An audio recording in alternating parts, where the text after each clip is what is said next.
Okay, good enough. Holly Richardson, we're glad to have you with us here on Utah Political Capital's video posting. I know you've been a stalwart person here, not only in the state for the things that you do, but also because you at one point were a member of the legislature, and at some point here in the future we may see you back in an official capacity. Tell me about your experience today. You've been seeing old friends, you've been here looking at what's been going on paper, and we've just got a few more hours, or not even too many, left to get it all done, or at least that which is allowed to be done in this legislative season. Tell me about your observations and specifically the things that excite you the most about this session. You know, I think this session, except for the kind of discord that I've seen between the Speaker of the House and the Governor, it has actually been very friendly. People have worked together. They've solved some issues that people have been working on for a number of years. People are willing to come to the table, sit and talk and say, you know, instead of hardline stance of this is where I am and, you know, no further, they've been able to negotiate and get things passed. That part is very exciting to me, that we have people working and talking together. That's great. I think we've seen some bills passed this year that are really going to help some families in Utah, the autism package of bills. So there's several things extending the pilot program, and Senator Shiazawa's bill on the insurance covering autism treatments for kids from 2 to 10, and then combine that with the cannabis bill for the kids with epileptic seizures that are not able to be treated with other methods. I think that is really a shift that, in fact, it went further than I thought it would. I was skeptical at the beginning of the session that bill could get through because it's such a leap, but they were able to just work it and really get it narrowly defined so that passed as well. And see that families could benefit from something that normally would sound a little bit odd or a counter to the culture here. Yeah, I think that's true. But when you narrow it down enough that you have just a handful of families and they're real and they can bring you pictures of their kids and they show you these are real people, it's really hard for legislators to say, you know what, I don't care, right? It's hard. And so I'm glad to see that they were able to take that step. I'm happy to see the bills that have come through as a result of John Swallow's situation. The legislature's closed some loopholes that we found out existed.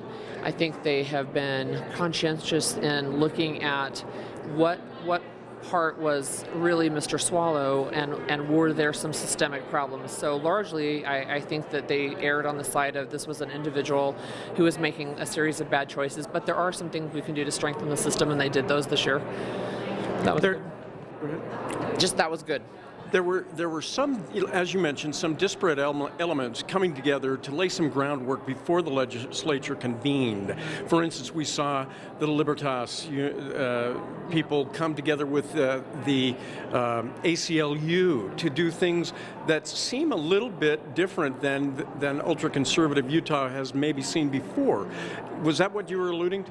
Yeah, I mean, I think that's part of it, and that's a new tone and one that I'm really happy to see, right? I think you can only sustain anger for so long, and it's been a reason for me even to stay involved, that litmus test of if you are not with me 100%, then I don't want to even talk to you. I'm glad to see that that's fading and going away, and there's a lot more willingness on all sides to come together and say, okay, where can we find common ground?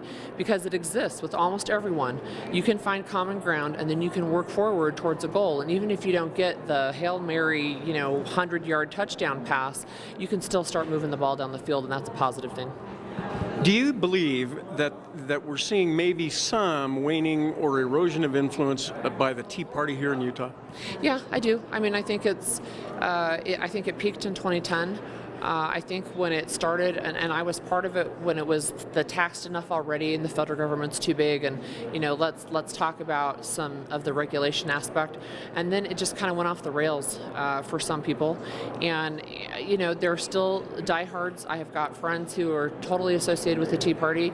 I just call myself a common sense conservative Republican at this point, but But we have seen, some of that, again, really strong, you're going to do it my way or else, that's fading and dissipating, and it just is not a good way to win friends and influence people. And lastly, maybe some of your predictions for the upcoming year. We know that Dale Cox of the Utah chapter of the AFL-CIO said this was the best year labor has seen in Utah in 10 years.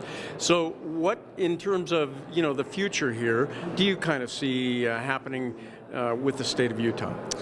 I think we'll see some more cooperation. I think the election cycle is going to shape up to be an interesting one, but mostly mild. I think most representatives don't have an opponent at this point. We have a week for filing. It opens tomorrow and goes for a week. We have a handful.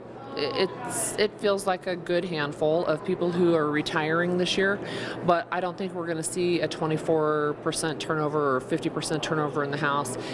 Last go round, it was 50% of the Utah County representatives were turned over, right? So it was a whole very new crop.